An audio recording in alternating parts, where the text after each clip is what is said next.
Hello there, all my followers, and I suppose you're no doubt wondering that what has become of me in the last little while. I haven't been doing videos for quite some time, and I guess the short and simple answer is I've been sick. I won't get into what the problem is because I know if I did, people will try to give me advice, and oh boy, I've gotten plenty of advice from my local friends and families here, so I don't need my followers to worry too much about me. I'm okay now. I'm in good condition. Not all the symptoms are completely gone away, but I'm in pretty good shape, and that's why I'm back doing the video. So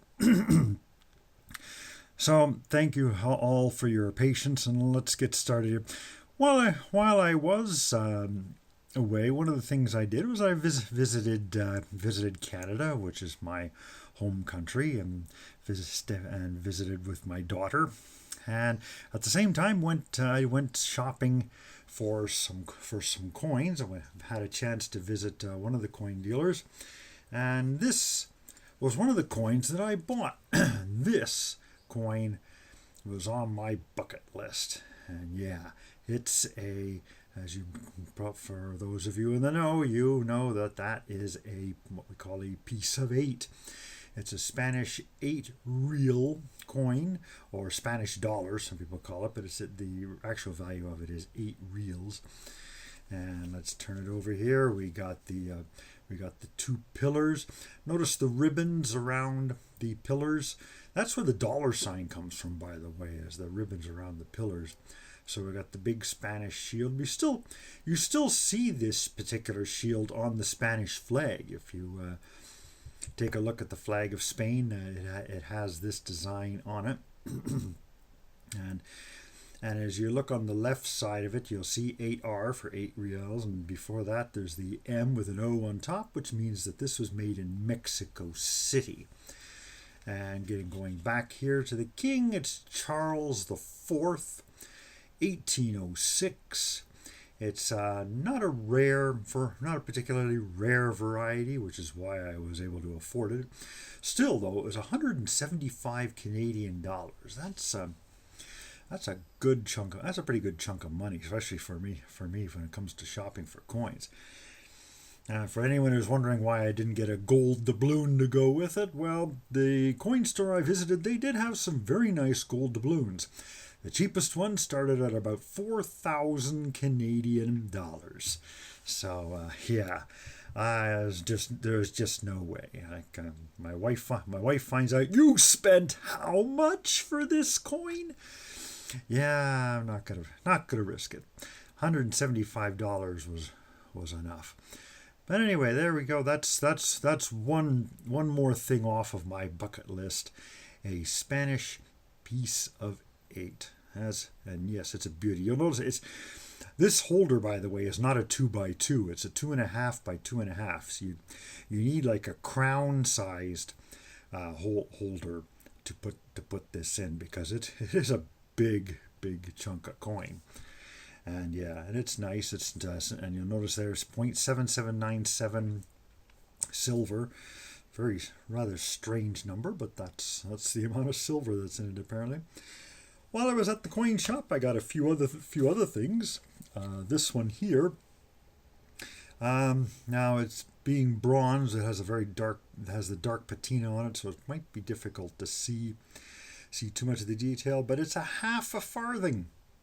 1/8 of a penny from 1844, though I believe this was not struck for use in Great Britain. It was actually struck for use in one of the colonies that actually had a use for it, possibly Malta, but I'm not absolutely sure which one, or maybe it might have been Jamaica for all I know.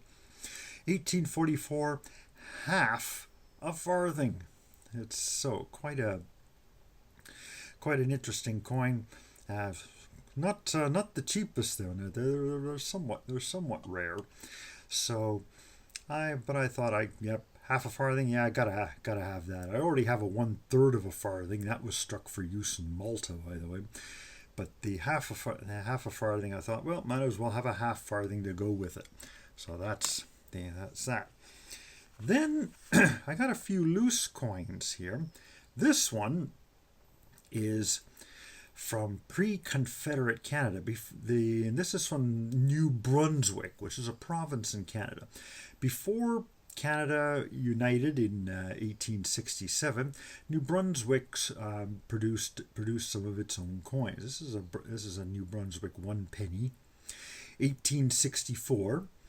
It is what's called the small date variety. There's another variety in which the portrait of Victoria, it has on here, it says Brit, and then it says Reg for Regina, and then FD.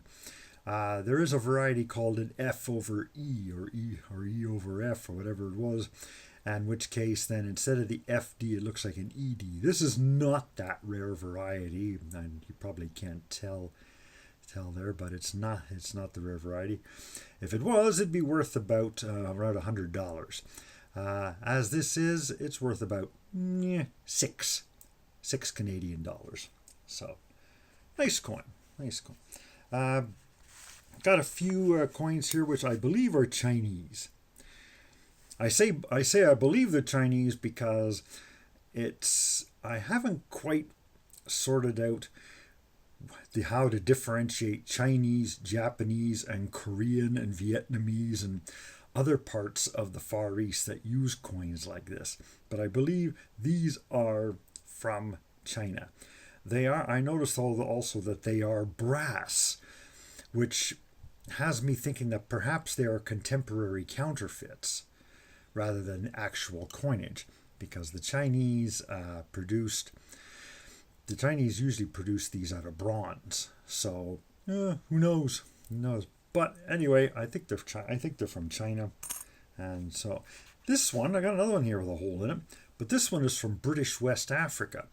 British West Africa, in case you're wondering, is the British area where the area that has where you have Nigeria and a few other former British colonies there.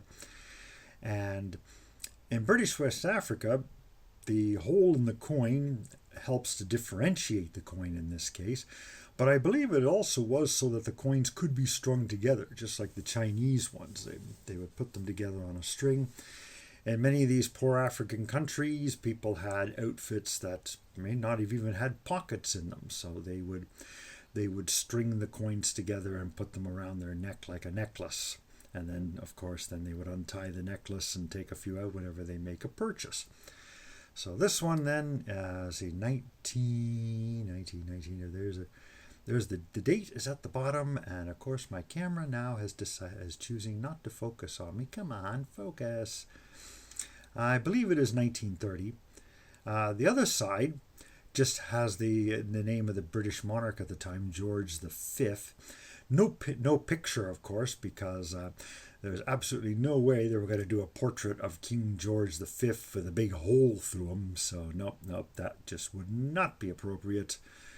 So they got the crown on top and his name around the side, George V, Rex, and I think it also says et ind imp, meaning Emperor of India. When you collect coins, you start to learn some Latin. So on we go here. We have another one of the coins that I got it. So this is a 1919 Canadian large cent. Not a big deal, except that the 1919 large cent that I currently have in my collection, the only one I have, is in really horrific condition. It's scratched all to heck.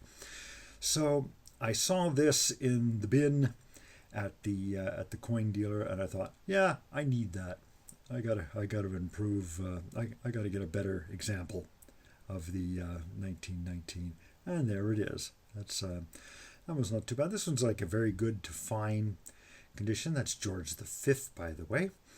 I kind of wish they did the portrait of Charles III with the crown and all that other stuff on it, but no, they didn't want to get too elaborate. And finally, I got another British, got a British one here. This is a British sixpence from 1922. It's got a lamination error here on the left side of it, but it's not that particular error though would not command a premium unless the coin was in really nice condition, which this most certainly is not. She's slightly bent. She's been through a lot. She's been through the war. And so, but I may not have this particular date. If I don't, great. If I do have it, this will go to my friendly neighborhood silver dealer who will buy it off me. It's 80% silver, by the way. As of 1920, the British coins went to 80%. Oh no, sorry, not 80%, 50%. 50%, my mistake. This 50% silver is what it went to from the original 92.5. So that's the ones that I bought at the coin store. The rest of the coins that I have over here, this is some stuff that my daughter gave me when I was over in Canada. Some of it's a bit odd. Here we got a flattened, I think it's a flattened zinc American zinc penny from Disney World, I guess, maybe. 1996 25th anniversary. I'm not sure what the 25th anniversary of Disney World. It opened in 1971. I'm not absolutely sure about that, but anyway, that came with it. We got a Cuban coin. This is 3 pesos, I believe it is. Tres pesos, and it's not silver. It's 2002, so I know it's definitely not silver, and so that's and it's been put into a plastic and steel bezel to wear as a necklace. I wouldn't wear it as a necklace though, not a Cuban coin anyway. And on we go here. We got Iceland. I don't know where my daughter found this, but here's an Icelandic coin. Here's an Icelandic coin. And this is a country that probably might be kind of difficult to find. Iceland doesn't require an awful lot of coins. It doesn't have an awful lot of people on the island. So to get an Icelandic coin, yeah, it's always nice to get my hands on one of those. Also, this is not a coin. This is a token. This is one of these special tokens. The town of Prescott. This is a small town close to my hometown in Eastern Ontario, Canada. They're celebrating their 150th anniversary, so they produce these tokens. The token expired in October of 1984, so it was worth $1 before that time. But many places in Canada do make these tokens for different. Some places like the Calgary Stampede, in Calgary, make a token every year. And Niagara Falls, I believe, also makes a different token each year. So anyway, that's what that one is. I don't know what that is worth. Probably not very much. It's probably not even worth $1 since it expired back in '84. And let's see, what do we got here? There's another. I think that's another Mexican coin, isn't it? Yep, that's a Mexican one. Again, I don't know where my daughter got that, but she got it somewhere. Some American quarters, commemorative ones. Now the interesting ones here. She got her hands on some euros that I guess that appeared in her change. Here's 10 euro cents, and the picture, if I remember correctly, is Austria. This one is from Austria. There's so many different pictures and so many different countries. It's hard to remember what they all are. But this I believe is Austria. I have a couple of 1 euro cent coins. These are from France. There's a picture. There's a mask. I think it's a mask of some kind, or the was it Margaret? Not sure who the lady that symbolizes France. I'm not sure what her name is. And we have, this is the Netherlands, of course. We have the Queen Beatrix, I believe. And so this is a 5 euro cent from the Netherlands. And finally, a 1 euro cent from Germany. Is the That's the last one. That's an oak leaf, by the way. I'm not sure the connection with Germany and oak leaves. Somebody, I'll have to find that out sometime.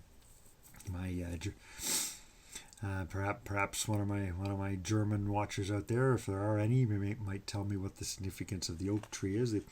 The British also have an oak tree as their symbol as well. So perhaps there's some sort of connection. I know there's been in the past there was a great connection between the royal families of Germany and Britain. I know they probably don't want to talk. They won't talk about that now, but that's what it was back in the 1900s and before. So anyway, so again, I want to let everyone know I am feeling better, and these are a few of the coins I acquired. I'm gonna try to produce a few more over the next little while, but hope you enjoy taking a quick look at a few interesting coins. And again, it's great to be able to say that I have taken something off of my coin bucket list, and that is a beauty. That really is. I'm tempted to go out and try to buy some more, but I don't think my wife is gonna let me spend any more money. At least not that much. And to get a decent one, you really do have to pay 175, 200 Canadian dollars or more. The coin shop that I was shopping at, they had some really beautiful ones in almost perfect condition, and they were asking close to $1,000 for them. It was tempting, but no. Last thing I need is my wife screaming at me. Okay, so there we go. Thank you very much. And if you've stayed this long, please remember to please remember, if you haven't subscribed yet, to please subscribe. And when you subscribe, don't forget to ring the bell. And I hope, and thank you very much, everybody, and everybody, please take care.